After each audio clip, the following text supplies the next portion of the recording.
कहानी है रामपुर गांव की, जहां के मर्द महिलाओं को हमेशा नीचा दिखाने की कोशिश में रहते।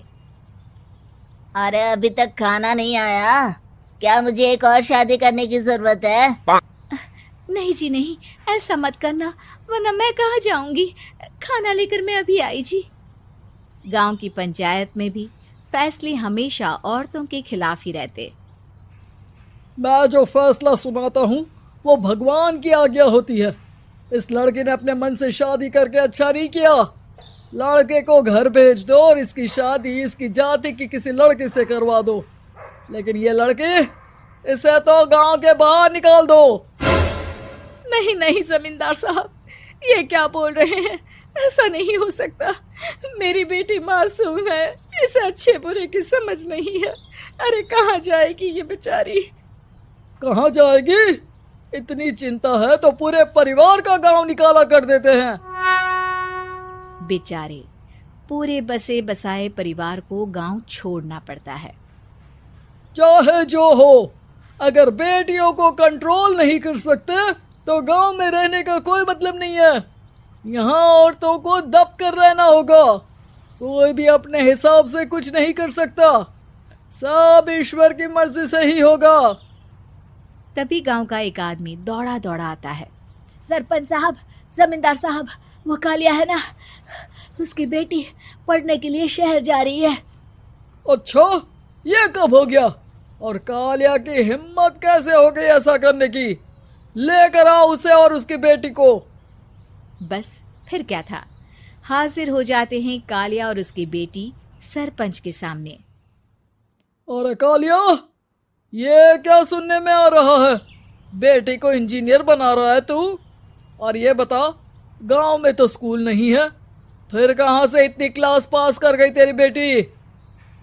राधा, जो कि कालिया की बेटी है, उसे लगता है कि सरपंच उसकी तारीफ कर रहे हैं। सरपंच जी, मैंने ऑनलाइन पढ़ाई की है, डिस्टेंस लर्निंग से। सभी में मैंने अच्छे नंबर पाए हैं, जिसे देखते हुए शहर की इंजीनियरिंग कॉलेज में मुझे स्कॉलरशिप मिली है। वाह जी वाह, क्या होती है ये? पहले तो ये बताओ, फिर आगे की बात करते हैं। पूरा गांव राधा की बात सुन रहा था और राधा बोलती जा रही थी। तो ऐसे मैं फ्री में एक अच्छी शिक्षा लेकर गांव में जो कुछ परेशानियां हैं, जैसे बिजली, पानी और इंटरनेट जैसी समस्याओं के लिए काम करूंगी। मैं गांव को शहर से जोड़ने के लिए पुल का निर्माण करवाने का प्रस्ताव रखूंगी। मुझे पूरी उम्मीद है कि जल्द ही हमारा गांव भी तरक्की की राह पर चल पड़ेगा। राधा की बात सुनकर सारे गांव वाले ताली बजाने लगते हैं। सरपंच को समझ नहीं आता कि वो क्या करे। चुप रह नादान लड़की, गांव के खिलाफ जाने के लिए तुझे गांव से बेदखल कर दिया जाएगा, वो भी पूरे परिवार के साथ। और हाँ, अगर ठीक से गांव में रहना चाहती है तो ये पढ़ाई लिखाई छोड़ दे। हम तेरे लिए गांव का कोई होनहार लड़का देखेंगे। तभी गांव का एक आदमी बोल पड़ता है।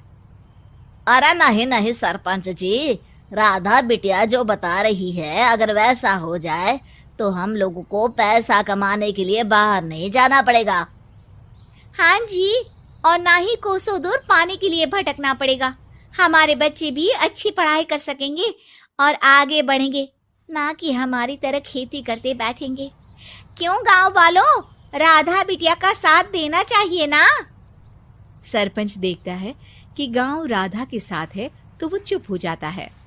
वो घर आकर अपने सलाहकार से बात करता है, जो बहुत ही चालाक किस्म का इंसान होता है। अरे सरपंच साहब, आपको बहुत ही होशियारी से काम लेना पड़ेगा। एक बार गांव तरक्की कर गया, यहाँ के बालक पढ़ लिए तो कोई ना पूछेगा आपको।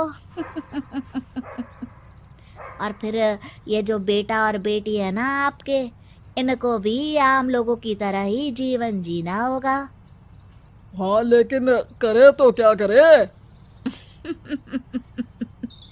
वो ना आप मुझ पर छोड़ दीजिए, बस मैं जैसा बोलूं करते जाइए। अगले रोज सुबह जब गांव वाले सोकर उठते हैं तो राधा के घर के बाहर और साथ ही वो लोग जिन्होंने राधा का सपोर्ट किया था, उनके घर के आगे लाल रंग से कल आऊंगी लिखा होता है। कल आऊंगी, यह क्या होता है? अरे यह तो खून से लिखा है, लगता है कोई भूत प्रेत या चुड़ैल का साया है। चलो सरपंच जी के पास चलते हैं। सभी सरपंच के पास जाकर उसे सारी बात बताते हैं। अरे ये तो बड़ी मुश्किल की बात है। चलो मैं एक बाबा को जानता हूँ, उन्हें बुला लेता हूँ। सरपंच बाबा को लेकर गांव के घर के बाहर जाता है। ओहो, तो ये वो चुड़ैल है जो उन लोगों को निशाना बनाते हैं जो गांव को बदलने का सपना देखते हैं। वो गांव को ऐसे ही संपन्न देखना चाहती है, वो नहीं चाहती कि कोई बाहरी यहाँ का कायाकल्प करे। क्या तुम लोगों में से किसी ने गांव को बदलने की सोच रखी है?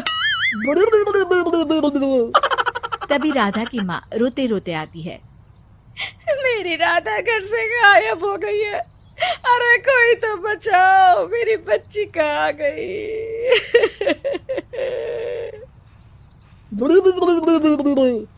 ले गई वो चुड़ैल, तेरी बच्ची को ले गई। अब वो उसे श्रापित करके छोड़ेगी, उस पर चुड़ैल का साया हो जाएगा। तभी बुरी सी हालत में राधा भी वहां आ जाती है। उसके बाल चुड़ैल की तरह फैले होते हैं और कपड़ों में खून लगा होता है। सभी राधा को देखकर डर जाते हैं। माँ, पता नहीं मुझे कौन उठा कर ले गया था। अरे दूर दूर हो जा चुड़ैल, अब हम लोग इस गांव में नहीं रुकेंगे। अरे कैसे बातें कर रहे हैं आप? कल तो आप मेरे भरोसे गांव का हुलिया बदलने, अपने बच्चों को पढ़ाने और तरक्की उन्नति की बात कर रहे थे, तो आज क्या हो गया आपको? ये फिर तुम लोगों को बहकाएगी। ये चुड़ैल गांव में आ चुकी है, ऐसे ही ये तुम्हारे घर के बच्चों को भी ले जाएगी। गांव वाले राधा को गांव से बाहर निकाल देते हैं।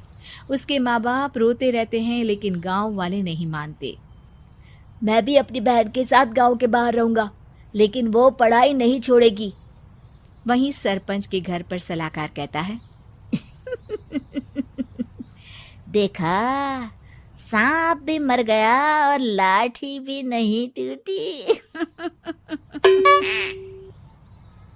लेकिन अगले ही दिन सरपंच के घर के बाहर भी वही शब्द लिखे होते हैं। और फिर सरपंच की बीवी कहती है, हमारी बेटी को किसी ने अगवा कर लिया है। तभी राधा का भाई वहां आ जाता है। अरे गांव वालों, मैंने सरपंच जी की बेटी को देखा था। वो चुड़ैल उसे उठाकर ले जा रही थी। अरे क्या मजाक कर रहे हो? नहीं नहीं सरपंच जी, आप नहीं जानते। वो चुड़ैल अब आपकी बेटी में आ जाएगी, जैसे राधा के अंदर आ गई थी। तभी सरपंच की बेटी वैसी ही हालत में वहां आती है जैसे राधा आई थी। पापा, पता नहीं कैसे मैं गायब हो गई थी। चुड़ैल, इसके अंदर भी चुड़ैल का साया है, मारो इसे। अरे नहीं नहीं, इसे भी राधा के पास गांव के बाहर ही भेज दो। अरे चुप रहो, मेरी बेटी कहीं नहीं जाएगी और चुड़ैल वुड़ैल कुछ नहीं होता है। अरे कैसे बात कर रहे हो सरपंच जी?